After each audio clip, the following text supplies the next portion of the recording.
कर्पूरिगौरं करुणावतारं संसारसारं भुजगेन्द्रहारं सदा वसन्तं हृदयारविन्दे भवं भवानी सहितं नमामि। श्री शिवाय नमस्तोभ्यम। आज आप सुन रहे हैं श्री शिव महापुराण कथा रुद्र संहिता के तृतीय खंड पार्वती से। आज की कथा में हम सुनेंगे रुद्र के नेत्राग्नि से काम का भस्म होना, रति का विलाप, देवताओं की प्रार्थना से शिव का काम को द्वापर में प्रद्युम्न के रूप से नूतन शरीर की प्राप्ति के लिए वरदान देना और रति का शंबर नगर में जाना, ब्रह्मा जी का शिव की क्रोध अग्नि को वड़वानल की संज्ञा देकर समुद्र में स्थापित करके संसार के भय को दूर करना, शिव के विरह से पार्वती का शोक तथा नारद जी के द्वारा उन्हें तपस्या के लिए उपदेश पूर्वक पंचाक्षर मंत्र की प्राप्ति कराना, श्री शिव की आराधना के लिए पार्वती जी की दुष्कर तपस्या। आज के दिवस हम इस पावन कथा का श्रवण करेंगे। तो आइए भगवान शंकर और देवी पार्वती का ध्यान करते हुए सभी बोलिए श्री शिवाय नमस्तोभ्यम। ब्रह्मा जी श्री शिव महापुराण की कथा को सुनाते हुए नारद से कहते हैं कि हे मुनि, काम जब अपने साथी वसंत आदि को लेकर वहां पहुंचा तब उसने भगवान शिव पर अपने बाण चलाए। तब शंकर जी के मन में पार्वती के प्रति आकर्षण होने लगा और उनका धैर्य छूटने लगा। अपने धैर्य का ह्रास होता हुआ देखकर महायोगी महेश्वर अत्यंत विस्मित होकर मन ही मन इस प्रकार से चिंतन करने लगे। शिव बोले कि मैं तो उत्तम तपस्या कर रहा था, उस तपस्या में विघ्न कैसे आ गए? किस कुकर्मी ने यहाँ मेरे चित्त में आकर विकार पैदा कर दिया? इस तरह से विचार करके सत्पुरुषों के आश्रयदाता महायोगी परमेश्वर शिव शंका युक्त होकर संपूर्ण दिशाओं की ओर देखने लगे। तब उसी समय वाम भाग में बाण खींचे हुए काम पर उनकी दृष्टि पड़ी।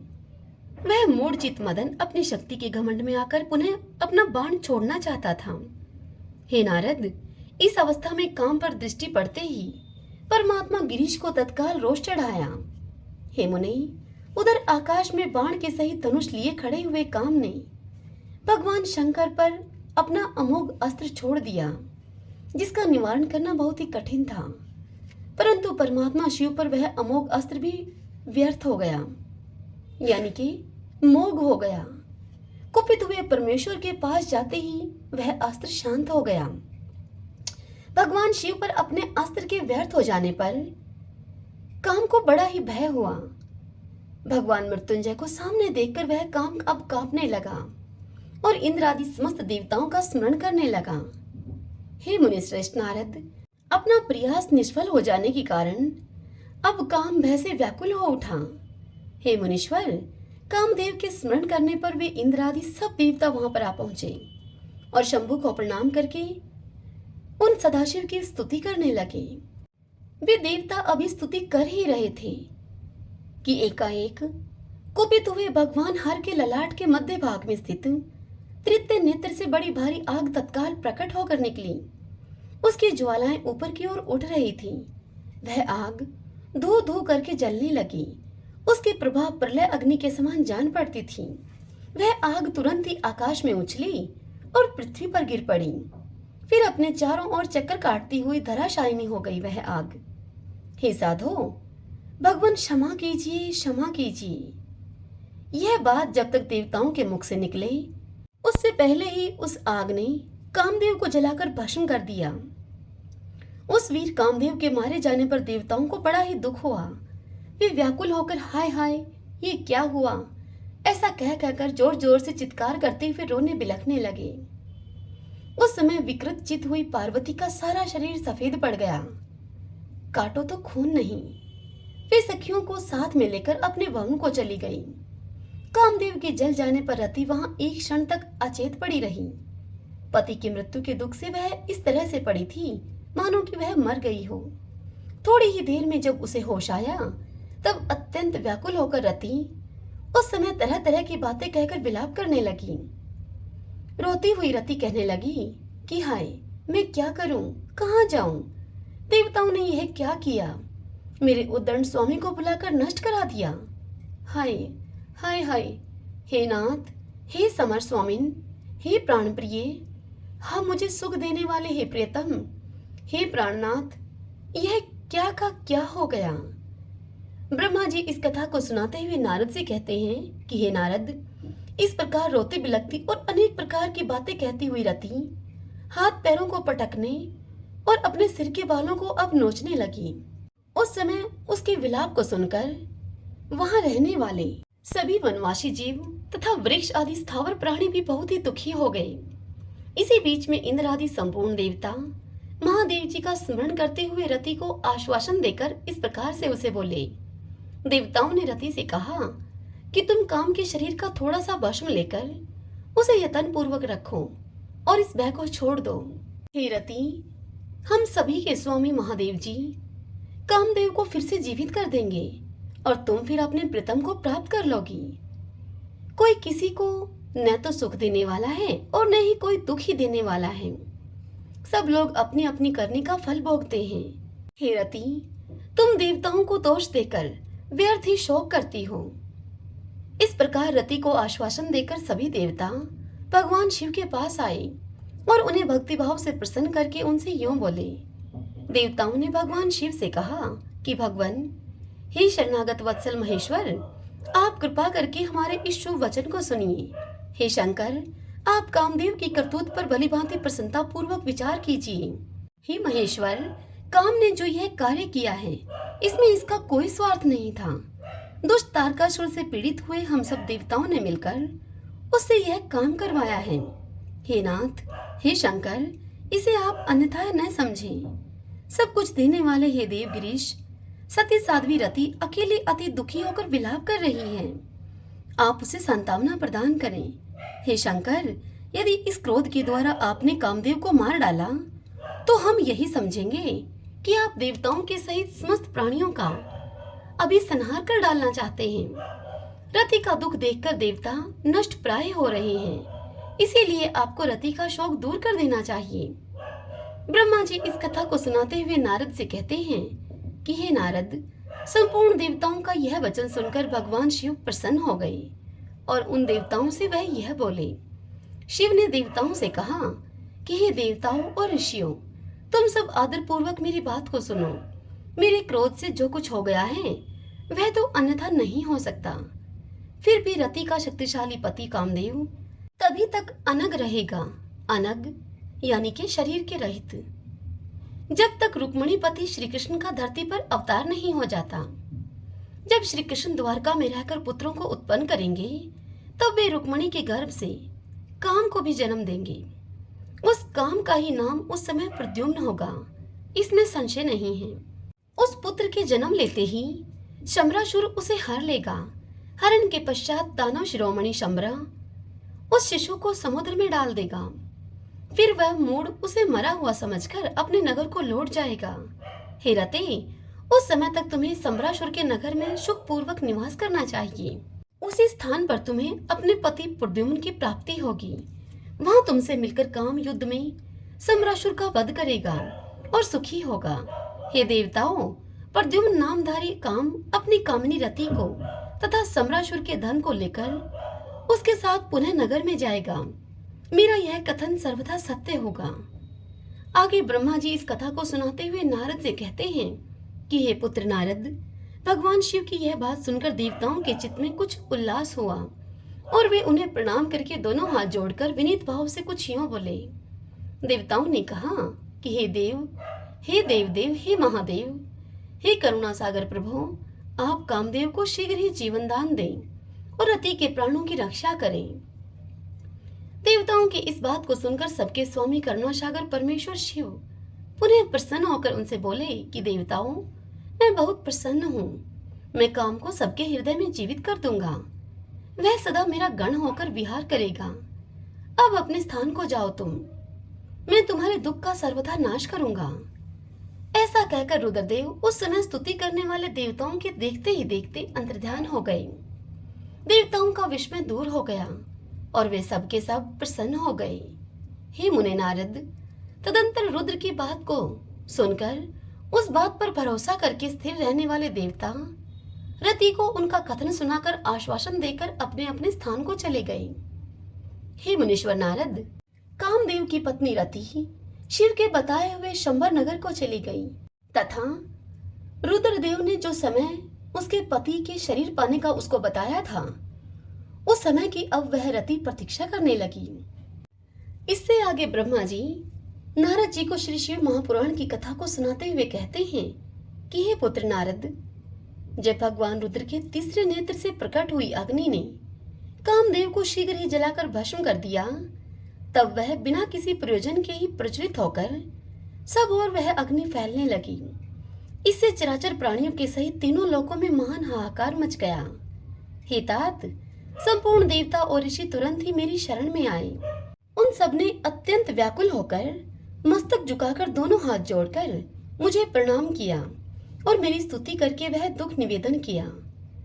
उस दुख को सुनकर मैं भगवान शिव का स्मरण करके उसके हेतु का भली भांति विचार करके तीनों लोकों की रक्षा के लिए विनीत भाव से वहां पर पहुंचा। वह अग्नि ज्वाला मालाओं से अत्यंत उद्दीप्त होकर जगत को जला देने के लिए उद्यत थी, परंतु भगवान शिव की कृपा से प्राप्त हुए उत्तम तेज के द्वारा मैंने उसे तत्काल स्तंभित कर दिया। हे मुने, त्रिलोकी को दग्ध करने की इच्छा रखने वाली उस क्रोधमय अग्नि को मैंने एक ऐसे घोड़े के रूप में परिणित कर दिया जिसके मुख से 100 में ज्वाला प्रकट हो रही थी। भगवान शिव की इच्छा से उस वाड़व शरीर यानी कि घोड़े वाली अग्नि को लेकर मैं लोकहित के लिए समुद्र तट पर गया। हे मुने, मुझे वहां पर आया हुआ देखकर समुद्र एक दिव्य पुरुष का रूप धारण करके हाथ जोड़े हुए मेरे पास आया। मुझ संपूर्ण लोकों के पितामह की भली भांति विधिवत स्तुति वंदना करके सिंधु ने मुझसे प्रसन्नता पूर्वक यूं कहा। सिंधु ने मुझसे कहा, हे सर्वेश्वर ब्राह्मण, आप यहाँ किस लिए पधारे हैं? मुझे अपना सेवक समझकर इस बात को आप प्रीतिपूर्वक मुझसे कहिए। सागर की इस बात को सुनकर भगवान शंकर का स्मरण करके लोकहित का ध्यान रखते हुए मैंने उसे प्रसन्नता पूर्वक कहा कि हे तात समुद्र, तुम बड़े बुद्धिमान और संपूर्ण लोगों के हितकारी हो। मैं शिव की इच्छा से प्रेरित होकर हार्दिक प्रीति पूर्वक तुमसे कह रहा हूँ। यह भगवान महेश्वर का क्रोध है जो कि महान शक्तिशाली अश्व के रूप में यहाँ पर उपस्थित है। यह कामदेव को दग्ध करके तुरंत ही संपूर्ण जगत को भस्म करने के लिए उद्यत हो गया था। यह देखकर पीड़ित हुए देवताओं की प्रार्थना से मैं शंकर इच्छावश हो गया और वहां पर गया और इस अग्नि को स्तंभित किया। फिर इसने घोड़े का रूप धारण किया और इसे लेकर अब मैं यहाँ पर आया हूँ। हे जला आधार, मैं जगत पर दया करके तुम्हें यह आदेश दे रहा हूँ कि तुम इस महेश्वर के क्रोध को, जो कि वाड़व का रूप धारण करके मुख से ज्वाला प्रकट करता हुआ यहाँ पर खड़ा है, तुम प्रलय काल पर्यंत धारण किए रहो इसको। हे सरितपते, जब मैं यहाँ आकर वास करूंगा तब तुम भगवान शंकर के इस अद्भुत क्रोध को छोड़ देना। तुम्हारा जल ही प्रतिदिन इसका भोजन होगा। तुम यत्न पूर्वक इसे ऊपर ही धारण किए रहना, जिससे कि यह तुम्हारी अनंत जलराशि के भीतर न चला जाए। हे नारद, मेरे ऐसा कहने पर समुद्र ने रुद्र की क्रोध अग्नि रूप वड़वानल को धारण करना स्वीकार कर लिया, जो कि दूसरे के लिए असंभव था। तदंतर वह वड़वा अग्नि समुद्र में प्रविष्ट हुई और ज्वाला मालाओं से प्रदीप्त होकर सागर की जलराशि का दहन करने लगी। हे मुने, इससे संतुष्ट चित होकर मैं अपने लोक को चला आया और वह दिव्य रूपधारी समुद्र मुझे प्रणाम करके अदृश्य हो गया। हे महामुने नारद, रुद्र की उस क्रोध अग्नि के भय से छुटकर संपूर्ण जगत स्वस्वस्थता का अनुभव करने लगा और देवता तथा मुनि अब सुखी हो गए।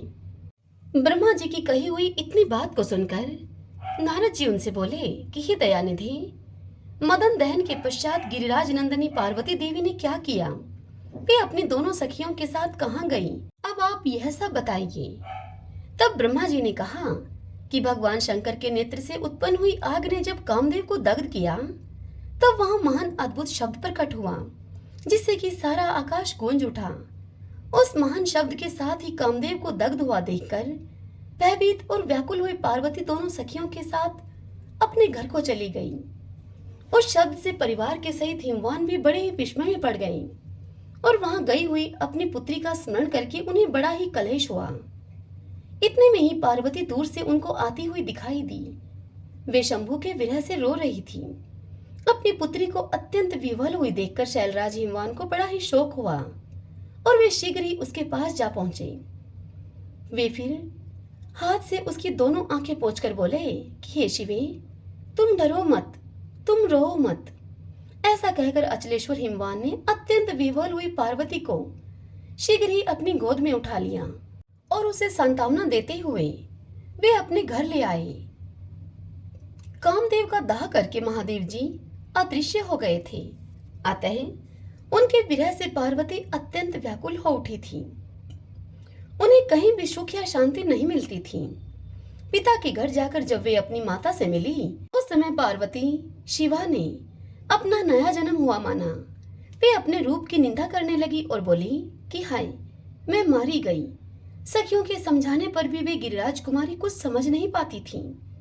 वे सोते, जागते, खाते, पीते, नहाते, धोते, चलते फिरते और सखियों के बीच में खड़े होते समय भी कभी किंचन मात्र भी सुख का अनुभव नहीं करती थीं। मेरे स्वरूप को तथा जन्म गर्म को भी धिक्कार है, ऐसा कहती हुई वे सदा महादेव जी की प्रत्येक चेष्टा का चिंतन करती थीं। इस प्रकार पार्वती भगवान शिव के विरह से मन ही मन अत्यंत कलेश का अनुभव करती थी और किंचन मात्र भी सुख नहीं पाती थी। वे पार्वती सदा ही शिव शिव शिव इस प्रकार जप किया करती थी। शरीर से पिता के घर में रहकर भी वे चित्त से पिनाकपाणी भगवान शंकर के पास पहुंची रहती थी। हे तात, शिवा शोक मगन होकर बारंबार मूर्छित हो जाती थी। शैलराज हिमवान तथा उनकी पत्नी मेनका तथा उनके मैनाक आदि सभी पुत्र, जो कि बड़े ही उदार चेता थे, उन्हें सदा सांत्वना देते रहते थे। फिर भी वे भगवान शंकर को भूल न सकी। हे बुद्धिमान देवऋषि, तदंतर एक दिन इंद्र की प्रेरणा से इच्छा अनुसार घूमते हुए तुम हिमालय पर्वत पर आए। उस समय महात्मा हिमवान ने तुम्हारा आदर सत्कार किया और तुमसे कुशल क्षेम पूछा। फिर तुम उनके दिए हुए उत्तम आसन पर बैठे। तदंतर शैलराज ने अपनी कन्या के चरित्र का आरंभ से ही तुमसे वर्णन किया। किस तरह उसने महादेव जी की सेवा आरंभ की और किस तरह उनके द्वारा कामदेव का दहन हुआ, यह सब कुछ तुमको बताया। हे मुने, यह सब समाचार सुनकर तुमने गिरिराज से कहा कि हे शालेश्वर, भगवान शिव का तुम भजन करो। फिर उनसे विदा लेकर तुम उठे और तुमने मन ही मन शिव का स्मरण करके शैलराज को छोड़कर शीघ्र ही एकांत में काली के पास गए।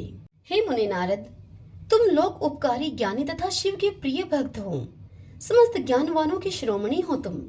अतः काली के पास आकर उसे संबोधित करके उसी के हित में स्थित होकर उससे सादर यह सत्य वचन तुम बोले। हे नारद, तुमने काली से कहा कि हे कालिके, तुम मेरी बात सुनो। मैं दयावश सच्ची बात तुमसे कह रहा हूँ। मेरा वचन तुम्हारे लिए सर्वथा हितकारी है। मेरा वचन तुम्हारे लिए निर्दोष तथा उत्तम काम्य वस्तुओं को देने वाला होगा। तुमने यहाँ महादेव जी की सेवा अवश्य की थी, परंतु वह बिना तपस्या के गर्व युक्त होकर की थी।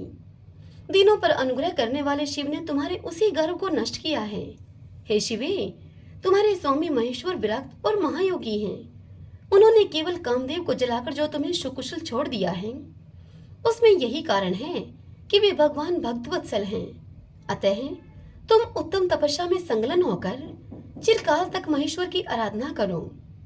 तपस्या से तुम्हारा संस्कार हो जाने पर रुद्रदेव तुम्हें अपनी सहधर्मिणी बनाएंगे और तुम भी कभी उन कल्याणकारी शंभु का परित्याग नहीं करोगी।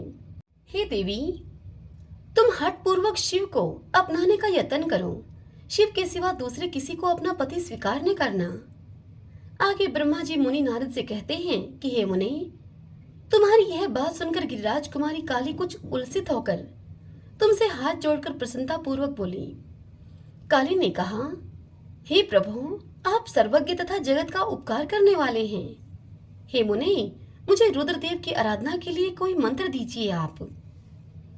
ब्रह्मा जी कहते हैं कि हे नारद, पार्वती का यह वचन सुनकर तुमने पंचाक्षर शिव मंत्र नमः शिवाय, इस मंत्र का उन्हें विधि पूर्वक उपदेश किया।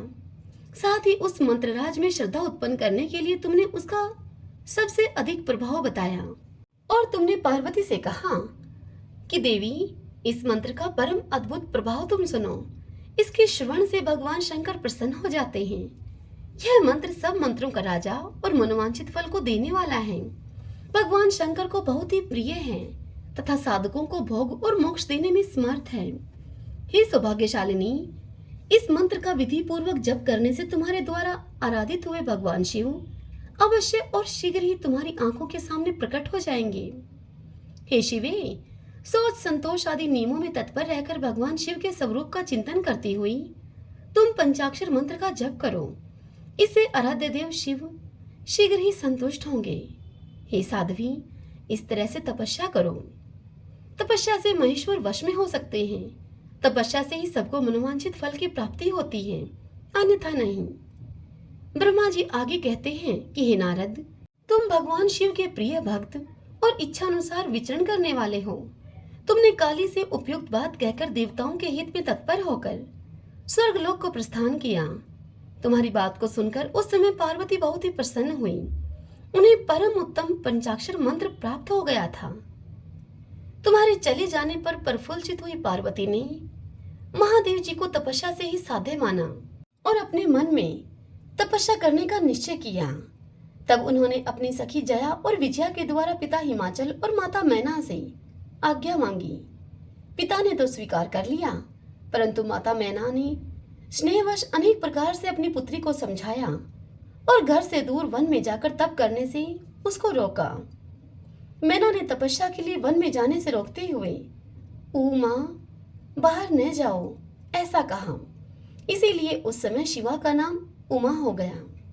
हे मुनि, शैलराज की प्यारी पत्नी मैना ने जब शिवा को रोका तो शिवा को दुखी देखकर उसने अपना यह विचार बदल दिया और पार्वती को तपस्या के लिए जाने की आज्ञा दे दी। हे मुनि श्रेष्ठ, माता की वह आज्ञा पाकर उत्तम व्रत का पालन करने वाली पार्वती ने भगवान शंकर का स्मरण करके अपने मन में बड़े सुख का अनुभव किया। माता पिता को प्रसन्नता पूर्वक प्रणाम करके शिव के स्मरण पूर्वक दोनों सखियों के साथ वे तपस्या करने के लिए वन में चली गई। अनेक प्रकार के प्रिय वस्त्रों का परित्याग करके पार्वती ने कटी प्रदेश में सुंदर मूंज की मेखला बांधकर शीघ्र ही वल्कल धारण कर लिए। हार का परिहार करके उत्तम मृग चरम को हृदय से लगाया। तत्पश्चात वे तपस्या के लिए गंगा अवतरण अर्थात गंगोत्री तीर्थ की ओर चली, जहां ध्यान लगाते हुए भगवान शंकर ने कामदेव को दग्ध किया था। हिमालय का वह शिखर गंगा अवतरण के नाम से प्रसिद्ध है। वहीं पर परम उत्तम श्रृंगी तीर्थ में पार्वती ने तपस्या प्रारंभ की। गौरी के तप करने से ही उसका गौरी शिखर नाम हो गया। हे मुने, शिवा ने अपने तप की परीक्षा के लिए वहां बहुत से सुंदर एवं पवित्र वृक्ष लगाए जो कि फल देने वाले थे। सुंदर पार्वती ने पहले भूमि शुद्ध करके वहां एक वेदी का निर्माण किया। तदंतर ऐसे तपस्या प्रारंभ की जो कि मुनियों के लिए भी दुष्कर थी। वे पार्वती मन सहित संपूर्ण इंद्रियों को शीघ्र ही काबू में करके उस वेदी पर उच्च कोटि की तपस्या करने लगी। ग्रीष्म ऋतु में अपने चारों ओर दिन रात आग जलाए रखकर वे बीच में बैठती और निरंतर पंचाक्षर मंत्र का जप करती रहती थी। वर्षा ऋतु में वेदी पर सुस्थिर आसन से बैठकर अथवा किसी पत्थर की चट्टान पर ही आसन लगाकर वे निरंतर वर्षा की जलधारा से भीगती रहती थीं। शीतकाल में निराहार रहकर भगवान शंकर के वचन में तत्पर होकर वे सदा शीतल जल के भीतर खड़ी रहती और रात भर बर्फ की चट्टानों पर बैठा करती थी। इस प्रकार तप करती हुई पंचाक्षर मंत्र के जप में संलग्न होकर शिवा संपूर्ण मनोवांछित फलों के दाता शिव का ध्यान किया करती थी। प्रतिदिन अवकाश मिलने पर वे सखियों के साथ अपने लगाए हुए वृक्षों को प्रसन्नता पूर्वक सींचती और वहां पधारे हुए अतिथि का आतिथ्य सत्कार भी किया करती थी। शुद्ध चित्त वाली पार्वती ने प्रचंड आंधी, कड़ाके की सर्दी, अनेक प्रकार की वर्षा तथा दुसह धूप का भी सेवन किया। उनके ऊपर वहां नाना प्रकार के दुख आए, परंतु उन्होंने उन सब दुखों को गिना ही नहीं। हे मुने, वे केवल शिव में मन को लगाकर वहां सुस्थिर भाव से खड़ी या बैठी रहा करती थीं। उनका पहला वर्ष फलाहार में बीता और दूसरा वर्ष उन्होंने केवल पत्ते चबाकर बिताया। इस तरह से तपस्या करती हुई देवी पार्वती ने कर्मशः असंख्य वर्ष व्यतीत कर दिए।